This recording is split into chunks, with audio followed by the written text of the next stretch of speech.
वादे के दिन बहुरे, प्रयास बहुतेरे, नतीजा वही ढाक के 3 पार। हम आगे बढ़े नहीं बढ़े, वहीं रह गए या पीछे हुए, कहना मुश्किल है, पर कुछ बदल नहीं सकता ऐसा नहीं है। प्रश्न सिर्फ ये है कि सीएम भजनलाल ने जो 9 नई नीतियां लॉन्च की, क्या ये वो संजीवनी है जो मृत प्राय स्थिति में जीवन का संचार कर दे? नमस्कार, वक्त है प्रश्नकाल का। आपके साथ मैं हूं स्वप्निल।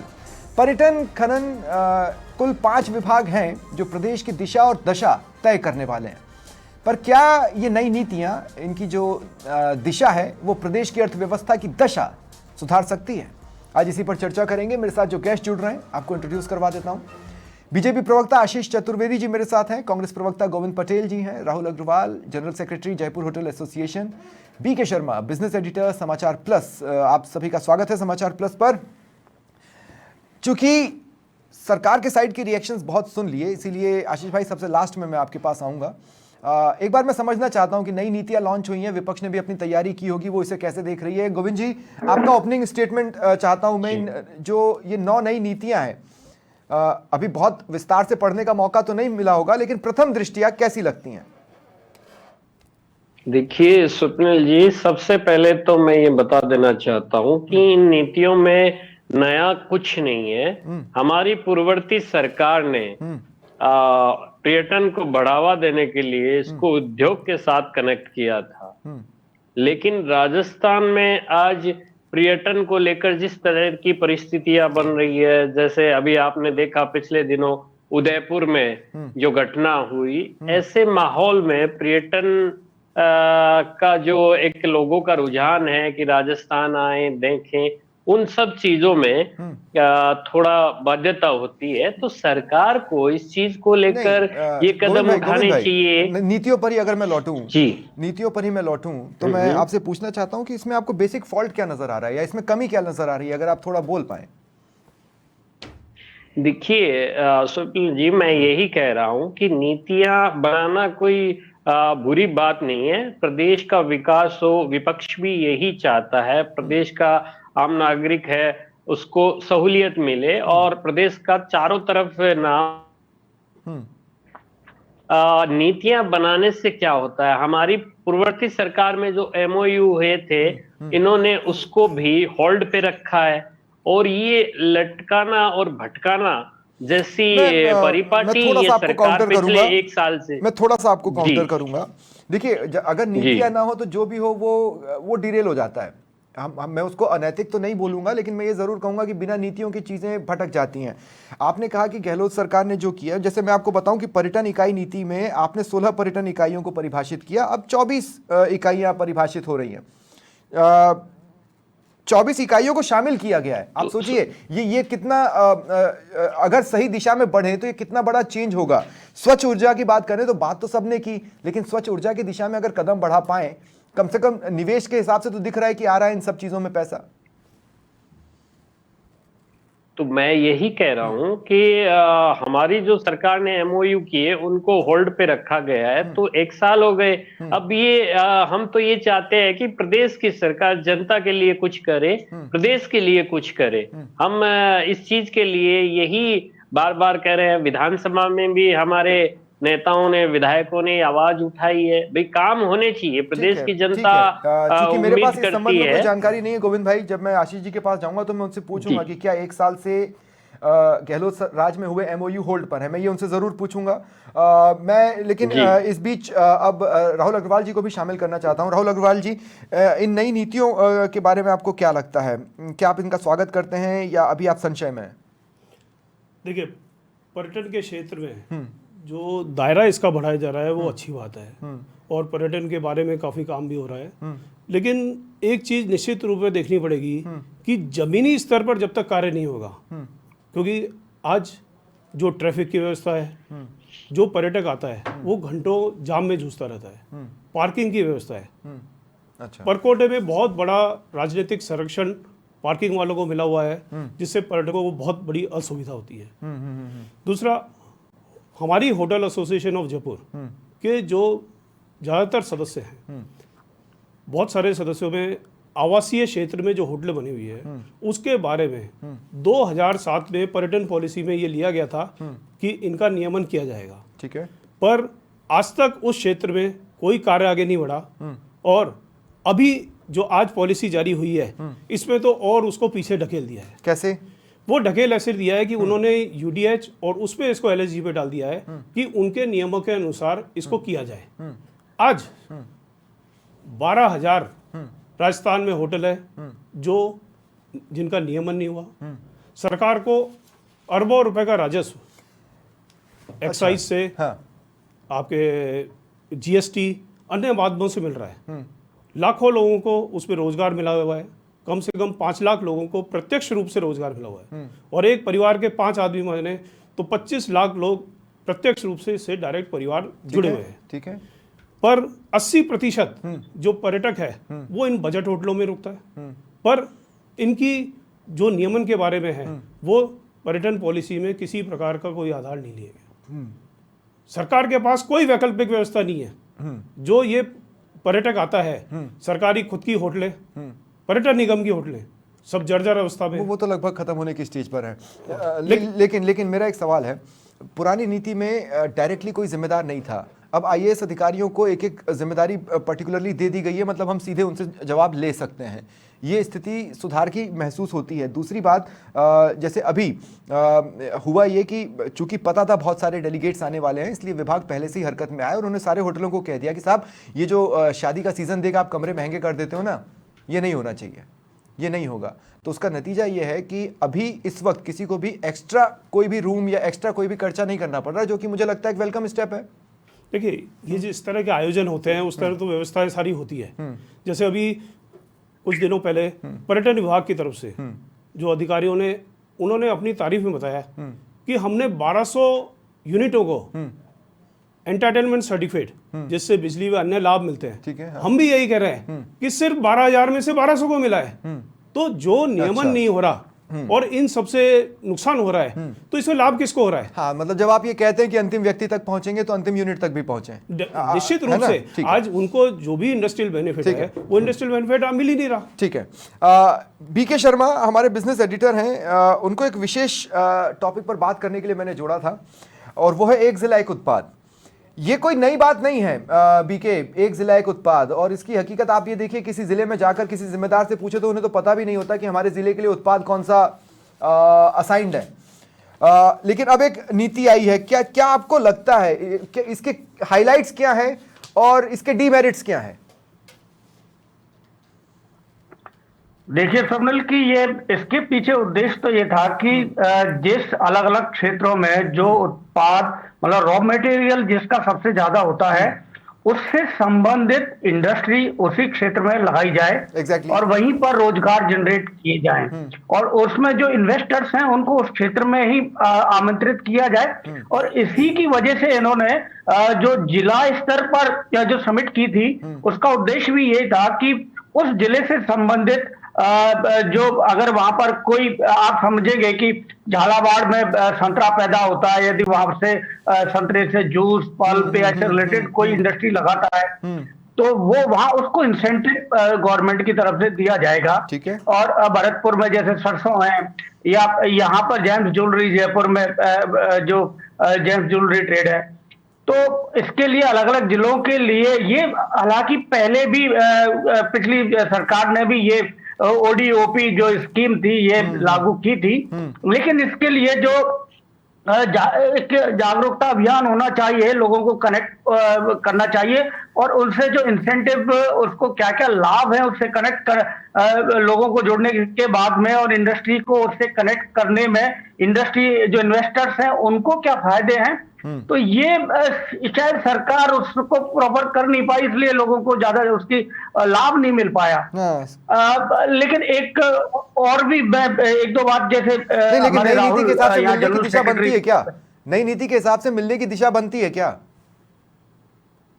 जी हाँ, इन्होंने ओडीओपी अभी इन्होंने ये कोशिश की है और उसके लिए जो जिला प्रभारी हैं, उसके लिए जो मंत्री हैं उनको भी जिम्मेदार, जो जिला के प्रभारी मंत्री हैं उनको भी जिम्मेदारी दी है, साथ ही कलेक्टर और दूसरे जो जिला उद्योग अधिकारी उसको उसकी मॉनिटरिंग वो करेंगे उसके प्रॉपर, और राज्य सरकार से संबंधित जो स्कीम है और लाभ है उसको पहुंचाने का प्रयास करेंगे।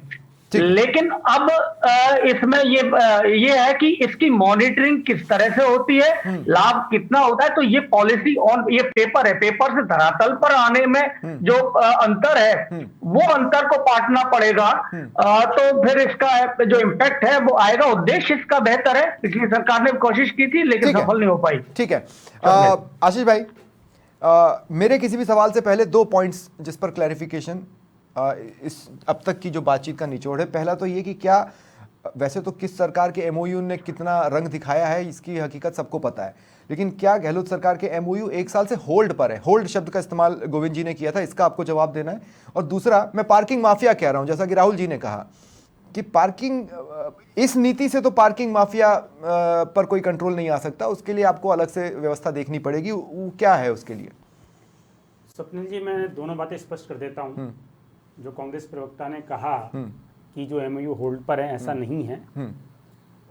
जो चीज होल्ड पर है वो है कि सरकार ने अगर कोई नीतिगत निर्णय लिया है पिछले 6 माह में, तो उसको लेकर के कमेटी बनाई गई है। एमओयू को लेकर के कोई भी संशय नहीं है। ठीक है।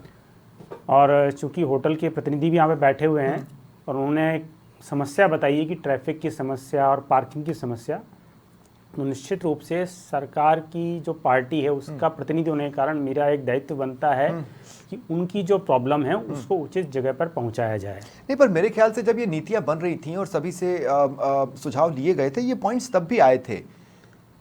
फिर नहीं, उस पर कोई कदम इसमें नहीं दिखना ये। हाँ। सबसे पहले तो हमको ये चर्चा करनी चाहिए। जैसे मैं भी शर्मा जी को सुन रहा था, वो कह रहे थे कि साहब जो धरातल पर चीजें नहीं उतरती है, सही है, पेपर पे आए थे, धरातल पर नहीं उतरती है। आप याद कीजिए, इससे पूर्ववर्ती जितनी भी सरकारें रही हैं उनमें अगर हम निवेश की बात करें, चाहे नीतिगत निर्णयों की बात करें, ये पहली सरकार है भजन लाल जी के नेतृत्व में जिसने अपने पहले साल में दोनों चीजें की है। आप सरकारों की तुलना कर लीजिए, जो एंड ऑफ द टेन्योर आता था तब जाकर के आप जो है ऐसा पहली बार नहीं है। राज्य सरकार ने भी पहले साल में खत्म होने के कुछ समय के बाद किया था। अच्छा खासा समय भी तब मिल गया था, लेकिन नहीं। तो अब बेसिकली होना क्या चाहिए था स्वप्निल जी कि कांग्रेस के प्रवक्ता ने यहाँ बहुत सारी बातें बोली और बार बार वही जैसे रटा रटाए स्टेटमेंट की पुरानी चीज़ है उसको नई चीज़ में कर दिया है। उनको यहाँ पे आके बताना चाहिए था कि उनकी सरकार में कितने लाख करोड़ के एमओयू हुए, कितने धरातल पर उतरे उनकी सरकार के जाने के पहले। तो ये उनको बताना चाहिए था कि उन्होंने जो नीतियां बनाई उससे कितने लोगों को क्या फायदा मिला। नीतियों में सभी के सुझाव आमंत्रित थे, निश्चित रूप से। वो तो हमने प्रोसेस देखा है जी। तो उससे जुड़ा सवाल मैं गोविंद जी से लूंगा, उसके बाद दोबारा आपके पास आऊंगा, तब मैं इस पर बात करूंगा। लेकिन फिलहाल मेरा एक सवाल, देखिए क्या है कि सब कुछ बड़ा हैप्पी गो लकी लग रहा था कुछ दिनों पहले तक, जब तक कि एक बुजुर्ग व्यक्ति को लेकर किरोड़ी लाल मीणा सामने नहीं आए। उन्होंने बेसिकली सिस्टम की पूरी खामी सबके सामने लाकर रख दी। आप समझ रहे हैं मैं किस प्रकरण की बात कर रहा हूं, है ना? नहीं, जिस प्रकरण की आप चर्चा कर रहे हैं वो प्रकरण बहुत लंबे समय से चल रहा है। 2020 का आई थिंक प्रकरण है वो। 2020 भी नहीं, उससे पहले का प्रकरण है 2000, राइट? ठीक है ना? उसमें मुझे लग रहा है कि जो फैक्ट्स हैं वो सब चीजें देखिए, अगर किसी पर वो हालात बदलेंगे क्या? जिस हालात का सामना वो बुजुर्ग ने किया, इन नीतियों से वो हालात बदल रहे हैं क्या? क्योंकि देखिए स्पेसिफिक अगर बात करूं मैं तो खनिज नीति सिर्फ अपने लक्ष्य को बताती है, लेकिन इसमें बदला क्या है ये अभी फिलहाल पता नहीं चला है। तो क्या बदला है, मतलब समझ में तो आए जैसे खनिज नीति। अभी जैसे अभी हम बात कर रहे थे, अभी मैं इनको सुन रहा था राहुल जी को, तो राहुल जी ने बोला कि पहले जो इन्होंने तय किया था 14 से बढ़ा करके 24 आपने कर दिया है और बहुत सारी रिबेट दी जा रही है। जैसे इन्होंने बोला कि साहब आपने शहरी निकायों पर ही जिम्मेदारी छोड़ दी, तो उसमें साथ में नीति में ये भी तो राहुल जी बताया गया है कि भाई जो आपके जो पैरामीटर्स थे कि रोड इतने फिट की होती थी उसमें भी रिलैक्सेशन दिया गया है। तो जब रिलैक्सेशन दिया हुआ है तो निश्चित रूप से अगर आप बात करें उसके नियमनीकरण में तो उसमें फायदा मिलेगा। जैसा भी आप बता रहे हैं ना कि 1200 हमने रजिस्टर। राहुल अग्रवाल काउंटर कर रहे हैं। हाँ राहुल जी क्या बोल रहे हैं? सर, पर्यटन पॉलिसी में सबसे सर्वप्रथम 2007 में ये विषय लिया गया बजट होटलों के नियमन का। ठीक है। उसके बाद 2015 में ये रिपीट हुई, 20 में रिपीट हुआ, ठीक है, 22 में रिपीट हुआ। तो क्यों नहीं हुआ? आज स्थिति बदतर होती जा रही है क्योंकि उसमें कोई अंकुश नहीं है। तो इतने सारे आज उस टाइम होता लेकिन इसको भी तो पार्ट्स में तोड़कर अब सेपरेटली देखने की कोशिश ये नीति कर रही है। नहीं, इसमें कोई निर्णय नहीं मतलब हुआ पहले है। तो एक ही यूनिट थी, अब एक सर, यूनिट को पर्यटन- डिफरेंट पार्ट्स में देख रहे हैं। नहीं, जो नियमन के लिए पर्यटन पॉलिसी में कुछ नहीं लिया गया, उन्होंने सारा एलएसजी पे डाल दिया। जबकि पहले ये निश्चित हो रहा था, जितनी भी मीटिंग्स हुई, ड्राफ्ट हो रहे थे, उनमें सब ये हो रहा था कि इन एक डेडलाइन लेके 2020 तक या 19 तक उसको ये कर देंगे कि इस समय तक जो होटल्स थे उनका as it is where it is उस बेसिस पे नियमन होएगा। लेकिन इस पर्यटन पॉलिसी में इसको बैक ले लिया। दूसरी जितनी भी लाइसेंस इसके लिए थे, अच्छा, बैक अगर लिया ही है तो उसका भी तो कोई रीजन होगा ना, अपने को सरकार को एक मौका देना चाहिए इसका जवाब लेने के लिए। आशीष भाई, बैक का कोई रीजन? देखिए स्वप्निल जी, होता क्या है, जैसे हम नियमीकरण की बात करें तो जो संस्था जो करती है और जो करती आई है वो संस्था कौन है, मुझे आप बताइए। कि जो स्थानीय निकाय, उन पे ही जिम्मेदारी बनती है कि वो इसका नियमीकरण करें और जो है इसका सर्टिफिकेट जारी करें। अब सरकार ने रिलैक्सेशन क्या किया है कि भाई जो पहले था कि सब आपके भाई 30 फीट चाहिए, 40 फीट चाहिए रोड, तो उसमें रिलैक्सेशन दे दिया इस नीति के तहत कि उनके पास ये स्वायत्तता रहेगी कि वो जो एग्जिस्टिंग यूनिट हैं उस पे जो है उसका नियमीकरण आप करके ये उनको कह रहे हैं कि सर्टिफिकेट इशू प्रोसेस कर दूसरे दें। तरीके से दूसरी सड़क से चलता रहेगा। जी ठीक है। गोविंद भाई, एक बार मैं आपके पास आ रहा हूं। मैं ये कह रहा हूं कि जब ये नई नीतियां बन रही थी, क्या उसमें विपक्षी सदस्यों ने भी अपने सुझाव भेजे? मैं ये इसलिए पूछ रहा हूं क्योंकि मौका सबके लिए था, और जहां तक मैं आपको बताऊं कि हमने भी भेजे, और भी कई सेक्टर्स ने भेजे। क्या विपक्ष की तरफ से सुझाव गए थे? अगर गए थे तो कौन सा था जिसको शामिल नहीं किया गया? अगर थोड़ा सा आप रेखांकित करें। देखिए स्वप्निल जी, ये हमारे सीनियर नेताओं ने इसमें जो भी सुझाव दिए वो पूरी तरह से मेरी जानकारी में नहीं है। अच्छा, लेकिन कोई बात इस नहीं। सरकार ने इस सरकार ने विपक्ष की भूमिका को इतने सीरियस तरीके से नहीं लिया। अब आप कैसे? बात करें अपन रिफाइनरी की हम बात करें, हमारी सरकार ने जो रिफाइनरी का काम शुरू किया उसको आज ये सरकार उस पर बात करने के लिए तैयार नहीं है। जो इतना बड़ा प्रोजेक्ट नहीं, लेकिन रिफाइनरी को लेकर जो कम से कम 3 ऐसी पॉइंट्स हैं, 3 ऐसी नीतियां हैं जो रिफाइनरी के काम को अप बूस्ट कर सकती है अगर उन नीतियों पर चला जाए। अगर आप बिटवीन द लाइंस देखेंगे तो आपको भी समझ में आएगा। देखिए, हम यही कह रहे हैं, अगर जो नीतियां प्रदेश के लिए अच्छी है, प्रदेशवासियों के लिए अच्छी है, पर्यटन को बढ़ावा मिलता है तो उसका स्वागत करेंगे। तो और उससे एक बात अगर बताइए, कुछ नहीं होता ये है, नीतियां अच्छी है या नहीं जी। है? ये नई नीतियां जो लॉन्च की गई हैं अच्छी हैं या नहीं है? देखिए, नीतियां नई लॉन्च की गई है, लेकिन आप मुझे एक चीज बताइए कि आप इधर से इधर कर रहे हैं, वो नीतियां कहां तक सही है? कुछ नीतियां ऐसी है जो ये सरकार पूरी तरह से उसमें आप जब से आपने ये शाम से ये जानकारी आई है, हाँ। उसके बाद से आप बताइए कि इनकी सरकार ने, किसी भी नेता ने या किसी भी अधिकारी ने इस चीज को लेकर कोई अभी तक कोई भी प्रेस कॉन्फ्रेंस के जरिए या कुछ भी जानकारी साझा नहीं की है। अच्छा, ठीक है, ठीक तो है। ऐसी स्थिति में हम कोई भी चीज क्लियर करने में यहाँ तो राइट है आशीष भाई, कुछ गोविंद जी, भी यहाँ कह तो नहीं राइट पाएंगे। है। हमें लक्ष्य वगैरह सब पता चल गया है, लेकिन इन डेप्थ स्टडी के लिए कोई मटेरियल अभी है नहीं। स्वप्निल जी, अगर गोविंद जी के पास मटेरियल नहीं है तो मैं उनको मटेरियल प्रोवाइड करा दूंगा, और मैं चाहूँगा कि वो विस्तार से उन नीतियों को पढ़ें, और अगर उनको लगता है कि नीतियों में कोई खामी है तो निश्चित रूप से एक विपक्ष की भूमिका निभाते हुए वो सरकार को अवगत कराएं कि उसमें क्या खामी है और क्या बेटर किया जा सकता है। संशोधन का मार्जिन है, दिया जा सकता है जी।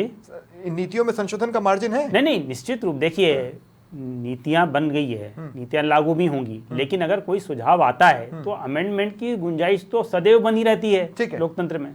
ठीक है। बीके शर्मा, एक बार फिर आ रहा हूं। बीके भाई, इन सारी नीतियों को, 9 नीतियों को सरसरी तौर पर आप देखो, अगर मैं ये कहूं कि नहीं, अभी हम ये बात नहीं करते कि अब तक का जैसा सिस्टम था उसी सिस्टम का सामना इसको करना है, लेकिन नीतियां तो ऐसी भी होनी चाहिए जो सिस्टम को रीडिफाइन कर दें। क्या उस पॉइंट ऑफ व्यू से ये 9 नीतियां किसी पैमाने पर खरे उतरती दिख रही हैं?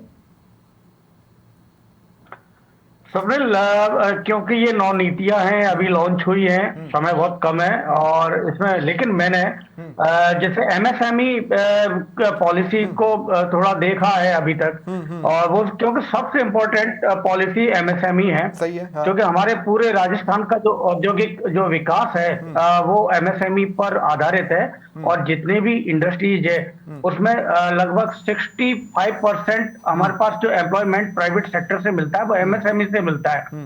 भारी उद्योग राजस्थान में है नहीं ज्यादा, अगर कुछ सीमेंट इंडस्ट्रीज को छोड़ दिया जाए तो, हाँ। तो एमएसएमई पर सरकार ने फोकस किया। उनमें मैंने कुछ चीजें जो नोट किया उसमें यह है कि उन्होंने एक तो जो सेंट्रल की स्कीम्स हैं उनसे कनेक्ट किया है। अच्छा, तो कोशिश की गई है डबल इंजन सरकार की दोनों का फायदा उसमें मिले। उन्होंने अपनी पॉलिसी में उन पॉलिसीज को भी शामिल किया है। और दूसरा, इन्होंने यहाँ पर जो सब्सिडी और इंसेंटिव पर काफी ध्यान दिया, उसके लिए अलग अलग श्रेणियां बनाई गई है कि आप इतना इन्वेस्टमेंट करेंगे तो आपको यहाँ ये सब्सिडी मिलेगी, आपको 5 साल के लिए टैक्स रिबेट मिलेगा, 7 साल के लिए मिलेगा। और उसमें हैंडीक्राफ्ट हम सेंटर की तरफ के लिए देखेंगे। दिक्कत ये भी है कि हम इसके लिए सेंटर की तरफ देखेंगे या ये चीजें स्टेट ही वहन करेगा? बड़ी समस्या अभी भी है। जैसे आपको या कृषि के अंदर जो स्प्रिंकलर्स है और दूसरी स्कीम है, तो उनमें अभी भी उनको बहुत सारी अभी सब्सिडी पेंडिंग है। उनके जो किसानों के लिए जो सब्सिडी मिलनी है, तो अभी तक वो सरकार को वो फंडिंग नहीं आती, तो वो अटका हुआ है। अब इसमें सरकार से जो स्टेट को जो पैसा मिलना चाहिए योजनाओं के मद में, वो समय पे आना चाहिए। अब इन्होंने जोड़ने से ये फायदा हुआ है कि उसका पूरा भार राज्य सरकार के ऊपर नहीं आएगा, और इन्होंने कोशिश की है कि डबल इंजन का फायदा मिले। ये तो इसमें स्मार्टनेस मॉनिटरिंग भी, इसमें कनिंगनेस नहीं है, ये तो स्मार्टनेस है।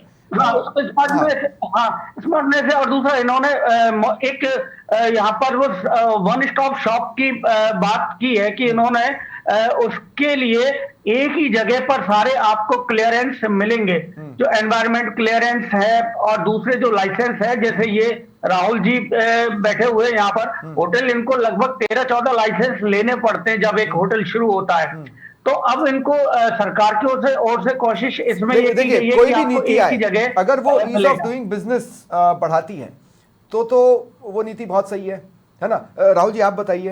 लेकिन ये पेपर में ज्यादा रहता है, वही समस्या है। ये हमारे यहाँ एक्ट बना हुआ है स्वप्निल, इसका सिंगल विंडो एक्ट है, कानून है, सिंगल विंडो तो, लेकिन वो कानून की पालना नहीं होती। ठीक है Rahul ji, ease of doing business बढ़ रहा है कि नहीं बढ़ रहा है? नहीं, ये नीतियां जितनी भी बन रही है, मैंने पूर्व में भी कहा कि इनका क्रियान्वयन होना बहुत जरूरी है। ठीक है।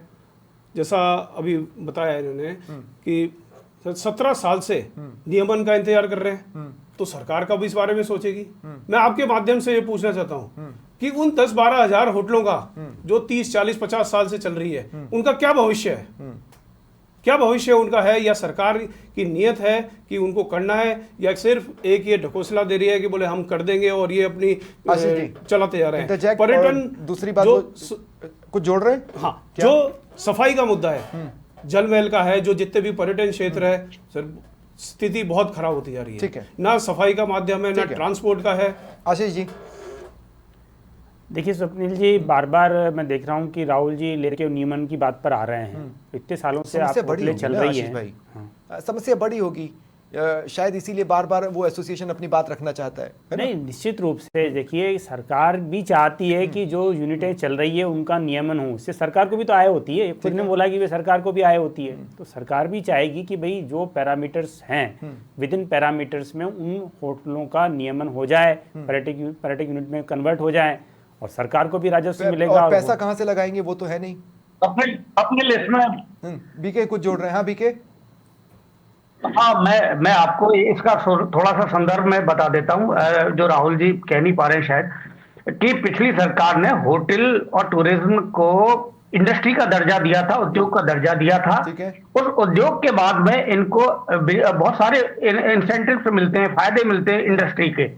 लेकिन इनका जब तक नियमन नहीं होता तब तक वो उद्योग का फायदा नहीं मिलता उनको, जो पॉलिसी का फायदा नहीं मिलता, जिसमें बिजली की रेट कम होती है और भी कई फायदे और होते हैं। क्लैरिटी बीके शर्मा ने लाई है। नहीं वही है, वो मैं समझ गया था। देखिए शर्मा जी ने कहा, उसके पहले भी ये पॉइंट आ गया था कि भाई 12,000 में से 1200 को ये बता रहे हैं ना कि सर्टिफिकेट मिला है। जब सर्टिफिकेट मिला है और नियमन हुआ है तो उनकी जो रेट की बात करें, अगर होटल की बात करें तो वैसे कमर्शियल लगती थी, लेकिन इंडस्ट्री में है तो इंडस्ट्री में रेट कम लगती है। तो सरकार की भी मंशा यही है कि हम ज्यादा से ज्यादा फायदा राजस्थान के उद्यमियों को पहुंचाएं। इसके लिए सरकार ने अपने पहले साल के कार्यकाल में नीतियां लेके आए हैं। जैसे कि हम बिटवीन द लाइंस भी पढ़ रहे हैं कि जब आप चीजों को सेंटर से जोड़ते हैं तो आप कुछ चीजों के लिए सेंटर पर बेस्ड भी हो जाते हैं।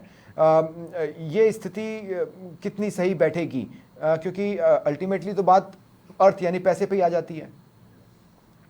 देखिए स्वप्निल जी, जो डबल इंजन सरकार, उसके बहुत सारे फायदे होते हैं, इसीलिए हमने उनको जो सेंटर की जो ऑलरेडी जो स्कीम से उससे लिंक करके ही इन स्कीम्स को बनाया है ताकि राजस्थान के उद्यमियों को इसका सर्वाधिक फायदा मिल सके। जब तक डबल इंजन है तब तक तो तकलीफ नहीं है, लेकिन अगर डबल इंजन में से कोई एक इंजन सर का तो तकलीफें शुरू हो सकती हैं, ऐसा है? नहीं स्वप्निल जी, बहुत लंबा समय रहेगा। और आप देखिए कि राजस्थान में हमेशा एक परिपाटी रहती है कि एक बार भारतीय जनता पार्टी, एक बार कांग्रेस की सरकार। लेकिन जिस तरह से हमने उपचुनाव में शानदार प्रदर्शन किया है, आप मान के चलिए, जिस तरह से हम पहले साल में नीतियां और निवेश लेकर के आ रहे हैं, आप मान के चलिए बहुत लंबे समय तक डबल इंजन की सरकार रहेगी। बहुत शुक्रिया आप सभी का मेरे साथ जुड़ने के लिए और चर्चा में शामिल होने के लिए। फिलहाल इतना ही, नमस्कार।